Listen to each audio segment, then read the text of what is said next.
Alright guys, my name is Vincent Arriaga and I just want to talk to you guys today about copyright.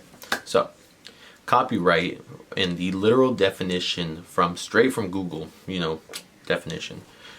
The exclusive legal right given to an originator or an assignee to print, publish, perform, film, or record literary, artistic, or musical material, and to authorize others to do the same.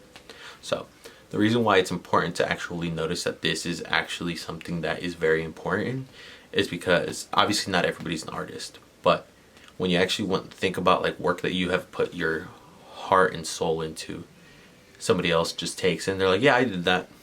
It's pretty much just a simple way of saying that's what copyright is.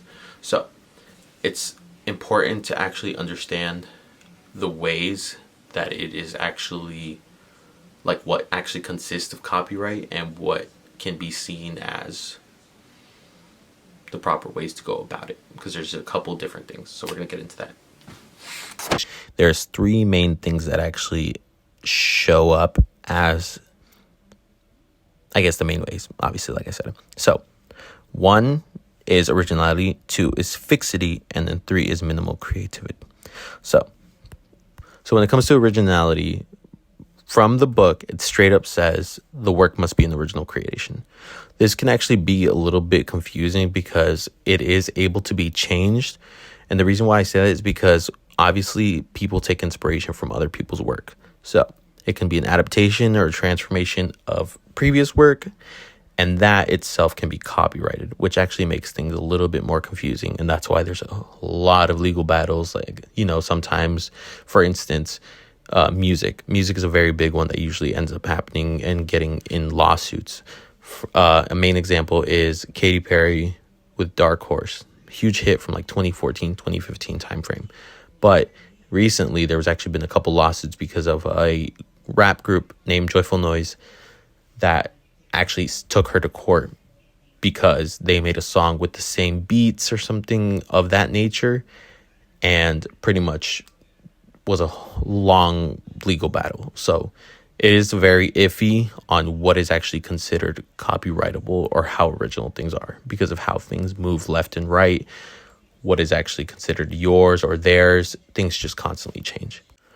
Fixity is the second one. So this one kind of is a little bit also like a little bit of a grayscale too.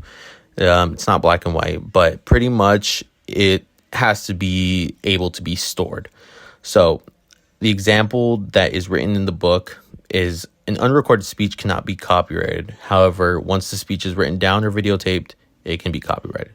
So I guess pretty much whatever's written on paper, whatever, something you can actually touch, stuff that you can actually pretty much, copyright, that you can have like control over, like, that's yours. That's what fixity means in this one, and that's what comprises of copyright.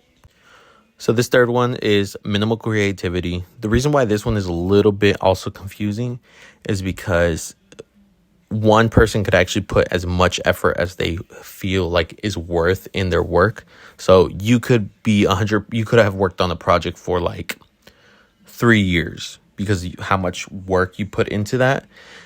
But because to you it's important, a court of law may completely think of it as something different because of how simple it is to them in their eyes.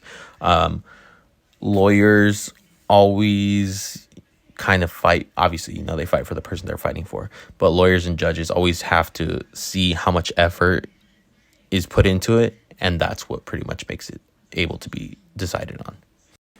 All right, so we're going to break it down. So the purpose of the use, is it being used for educational purposes, or is it being used for like a nonprofit? So pretty much there's a couple things that actually go into it. If it's being used for research, or if it's just being used for free stuff, or like free use, stuff like that. All right, now for the second one, it's the nature of the copyrighted work. So this one actually is a little bit iffy because it can actually be used towards people who actually have the upper hand and end up publishing their work instead of people who just use their artistic creativity and like their expression, pretty much. So that's the nature of the use. All right, so then this one, the next one, the third one, is the amount of the work used. So when you're actually putting in your like when you're actually reusing your work, you have to actually put in how much you're gonna put in there.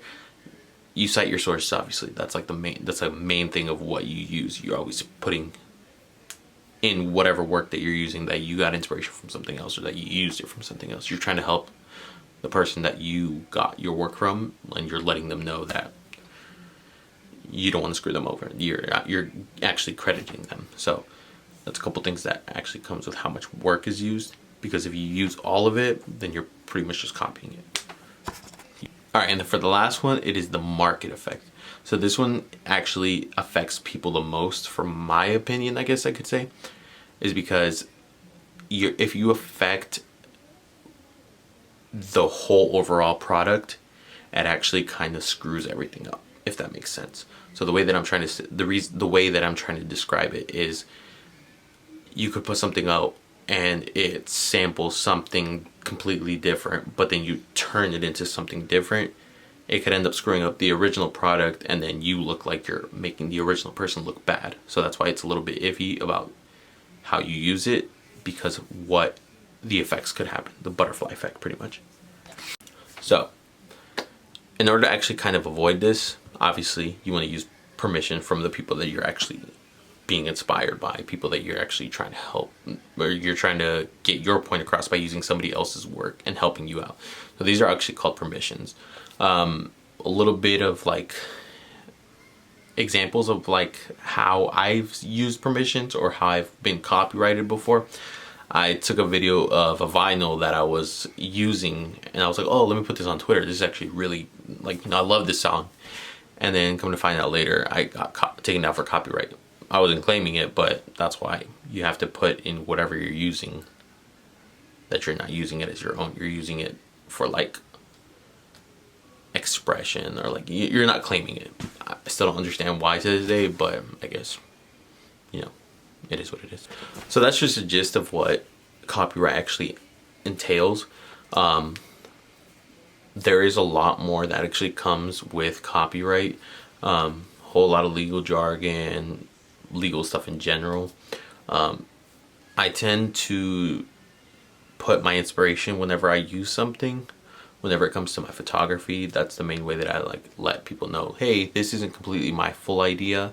I'm just making it my own. Able to do that. But when it comes to writing, obviously, cite your sources. It's the easiest way to do it. I appreciate you guys spending your time with me, and I hope you guys have a good night.